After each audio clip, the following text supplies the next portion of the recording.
Ladies and gentlemen, days and dams, welcome to Transitional Spaces with Tanay. Well, let's have a chat, just you and me. Transitional spaces where you wanna be. Here you can be free, spill tea, and never worry about no negativity. It's gonna be okay. Strong soldiers get tough battles every single day, but we gonna be alright. Cause one thing trans gonna do is put up a fight.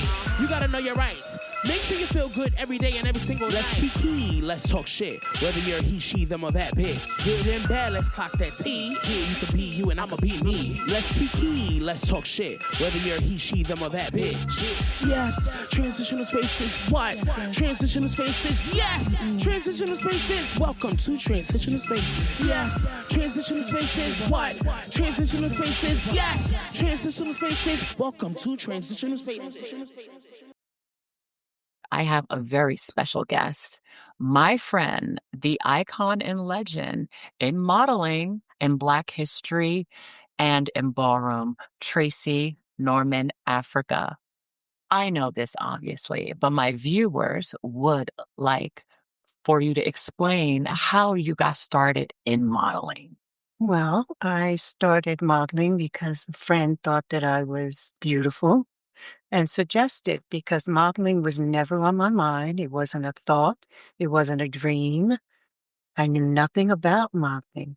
After my transition into becoming a woman, I was in my hometown shopping downtown, and they came out of the store and he approached me and said, I think you should be a model. And I was like, okay. And that's when I started. And that's when they started training me to be a model because I didn't know how to walk. I didn't wear makeup. I didn't know anything about fashion, didn't know anything about style. I want to know if you felt beautiful.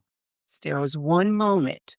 I had been wearing these clothes for 3 weeks, morning show, afternoon show. And my last piece was a beautiful beaded gown. And you go to the mirror and you check yourself to make sure the straps and everything is okay. And for some reason, that day, I was stunned in what I saw. I had no idea because I'm walking around. Prior to that, I walk around with a little negativity in my head because, I'm not thinking that I'm beautiful. I'm pretending when I'm on the runway. I'm pretending when I'm in front of the camera. But that particular moment, I don't know why. I took a look at myself and I was like, so this is what people see when they look at me. And from then on, my confidence level went up. And I was just out there doing. And all I'm thinking is what it would be like, to be a fly on the wall in that room looking at you when you realized it. Not only are you trans, but you're a Black woman in a European country. What was that like? Well, first, being in Europe was exciting and new, Of and course. the atmosphere was beautiful. And even when I was working during the shows, I was the only Black female in the show. So it was like 5 girls, and I was the only Black girl. But I did feel a little special because my walk was totally different than theirs. So I kind of stood out. And from what I was told by the bookers and buyers there, that I stood out and they were buying things that I was wearing. What I want to know is what goes into a fierce runway walk? What makes a walk a walk? What makes it yours? Well, I think posture is very important. You have to have your shoulders are back, your head is up, you're arched, your butt is in the air, so you're arched, and it's always one foot in front of the other, and then you have to glide your hips from side to side. Not exaggerate, but glide them, like make them move like water. Yes, missing like a swan. Yes, No shade. you have to float. You definitely have to float. Okay, we're talking in the late 1970s, early 80s, maybe perhaps. Mhm. Like in my mind, that's like impossible. What did you think would happen after that? To be honest with you, I don't know. But my entire life it's been like that. I never know when the next job is going to come. I had no representation.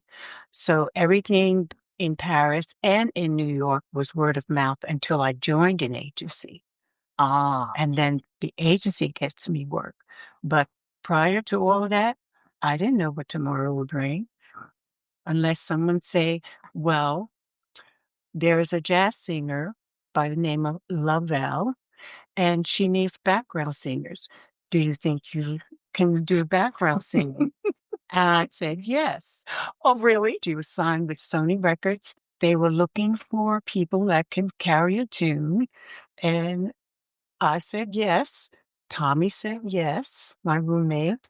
And so we went, and it was two other people with us, and we were harmonizing two of her songs. Itsy Bitsy Spider, Okay, went wonderful, up the wonderful. water spout, down came the rain, and washed the spider out.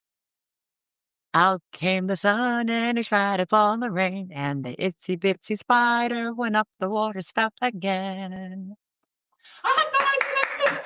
Like, this is so weird for me because we have known each other for over 30 years, and I Yes. never knew that you sang and that you were a background singer on a jazz album Yes. in France.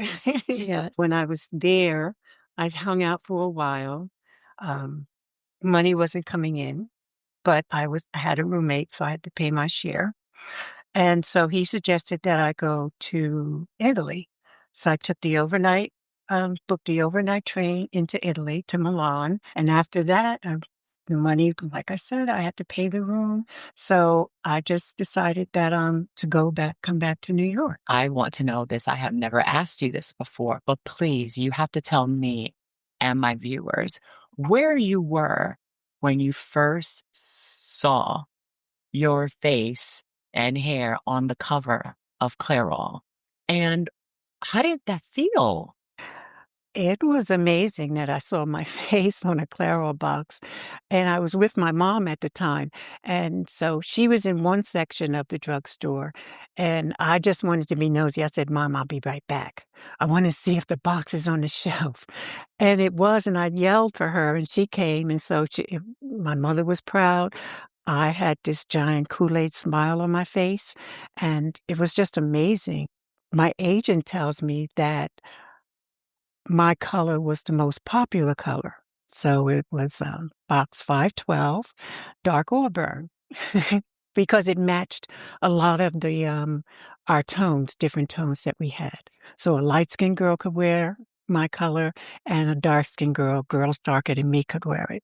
What advice would you have for young transgender models who are now trying to follow in your steps? I would tell them to do exactly what I've done my entire life. If an opportunity comes your way, walk through that door, because you don't know if you're coming out with a contract. Because going in, you have nothing to lose. So that's what I would tell them, because that's how I lived my life. Someone would call and say, "Tracey, can you be at such a place? They're interviewing for whatever. Do you think you can make it?" And I say yes. And I walk through the door. I go through the interview. And if I get the job, they'll call me. You leave your information and they'll call you. And when they do not let you in through the door, you go around back and climb through the window. That's it. Period.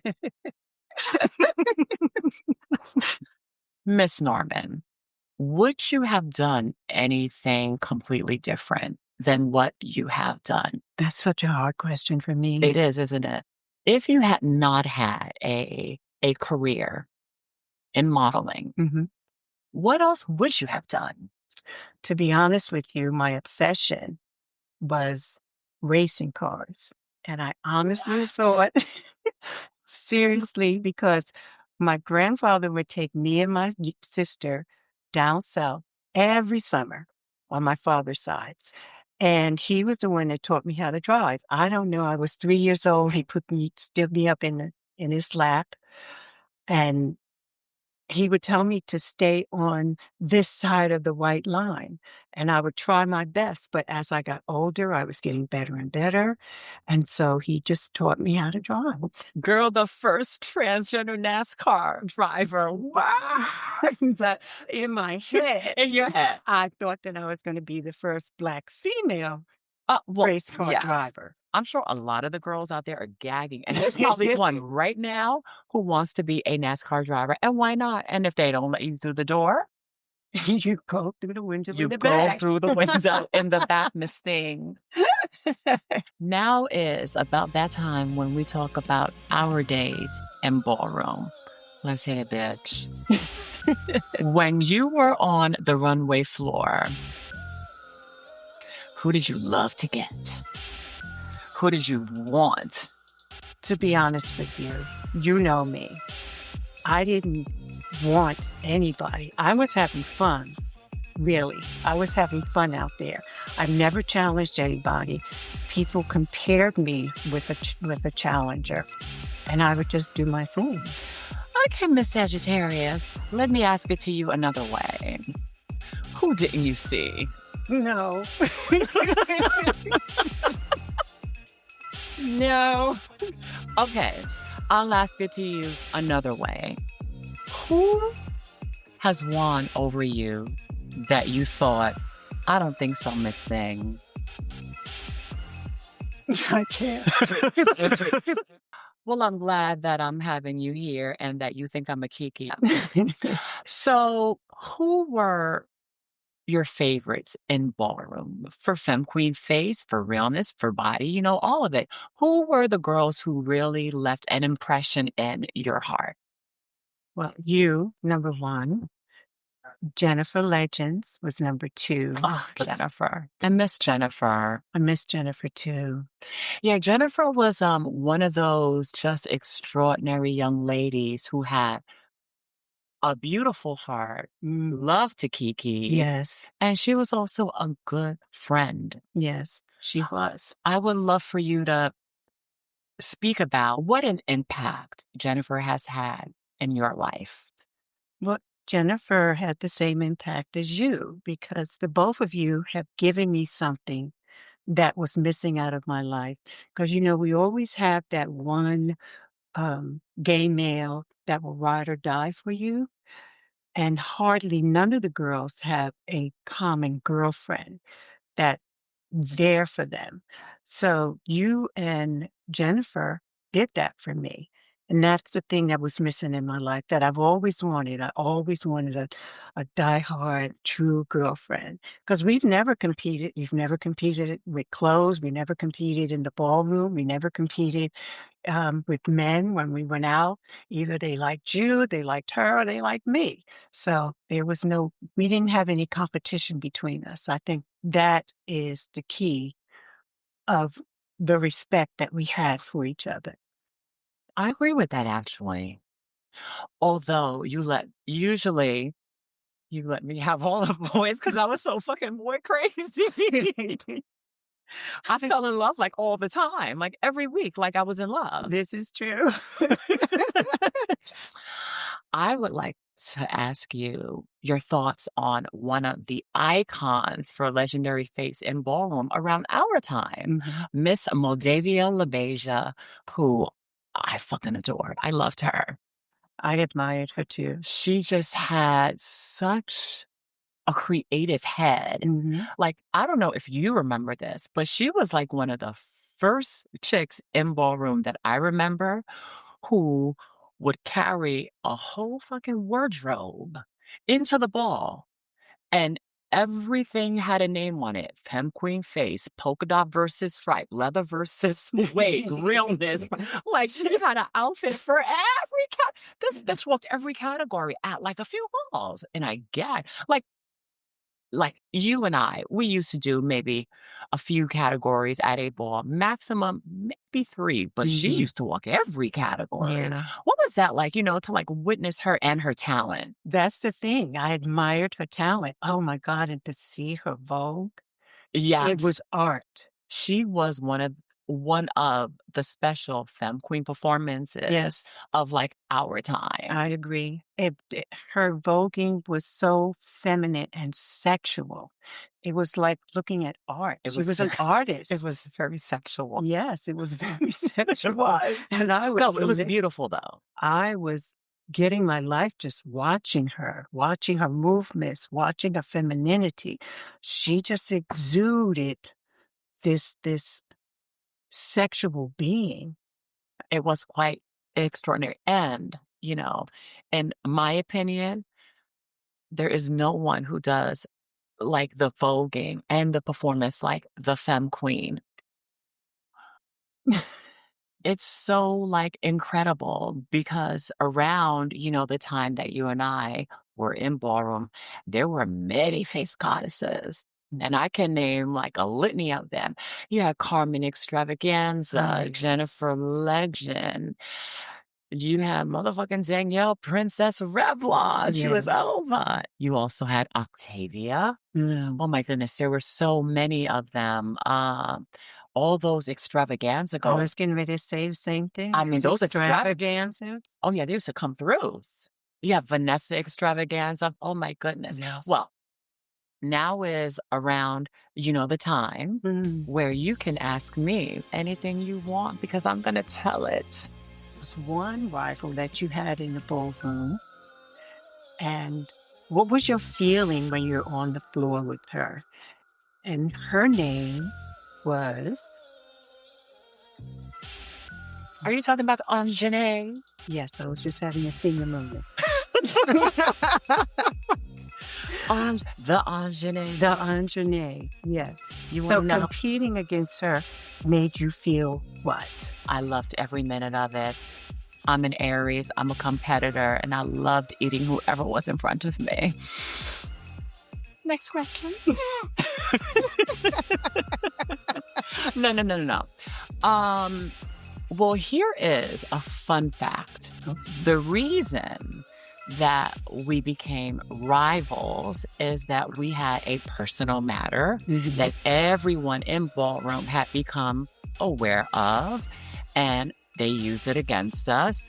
And that's how it all began. It was Anjanae and Tanay. And let's make one thing clear. Usually, in almost all cases, you need a rival to become an icon and a Hall of Famer. Oops. Just saying.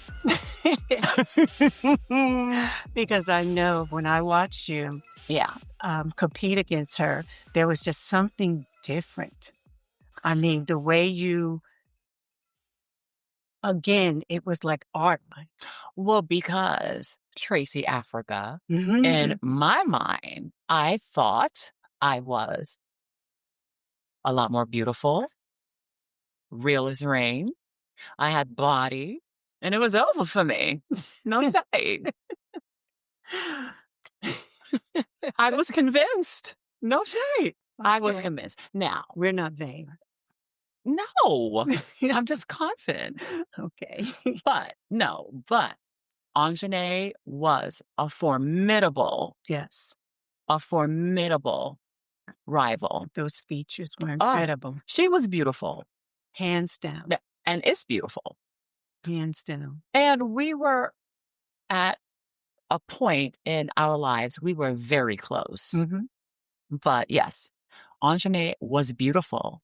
And I loved eating her. And I know she loved eating me too. Now, there was another girl that competed against you too, Carmen Extravaganza. Right. But there was no rivalry. There No. was no animosity No. there. So how did you feel about going across a beauty such as Carmen? Because she was breathtaking also. She was an icon. I was just a young ingenue. And I gagged. That I won over her. I did not expect that. And at the end of that night, I looked over at my mother, Avis. And Avis looked at me and I said, "Can you believe this? I won over Carmen Extravaganza." I think I was maybe 19 years old. Carmen was the face goddess, one of. Yes. Yeah. but I loved Carmen, another Aries. Mhm. You know, Yeah. we loved each other. She had a great personality too. Re- Her and spirit was welcoming. and a Kiki. Yes, she did like. She was funny She was funny. and loved a Kiki. Yeah, she was funny. And loved her chocolate men too. Who doesn't? I know. Now, I loved having you here with me and us going down, you know, the memory lanes Right. and all of our history together. I have just one last question for you. Oh God. It's really intimate, Okay. but you were once a former it girl. You were a beauty. You were younger, more vivacious, and everyone, you know, they completely like adored you, right? Yes. I want you to speak to all the younger dolls out there and all the femme queens, and I want you to explain, if you will, what's it like, you know, aging now? It's work. It's work. It's work. Keeping up your skin, keeping your body toned. It's work. And that's only because I'm in the fashion business. Right. If I wasn't in the fashion business, I'd probably be at home 200 pounds. But because I'm in the fashion business, I have a idea of how to keep my skin regimen going, how to eat right, exercise. I do all the above. But what I didn't realize is as you get older, people tend to stop staying in touch with you. It could be very lonely. That I did not sign up for. But Right. I'm here now. I'm still doing what I do. And I'm more confident in me now. As you get older, for some reason, you're more confident with yourself. You know who you are. And you can express yourself freely more than hesitating and staying back because you're a little nervous or a little shy.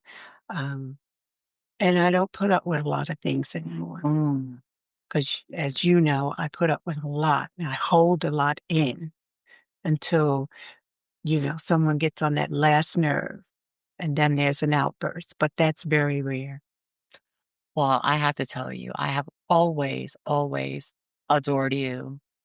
I love you, as do many of all the younger dolls and all the femme queens out there. I want to thank you, Tracey. This was really beautiful for me. Thank you so much. You're more than welcome. Love you. And I want to thank you.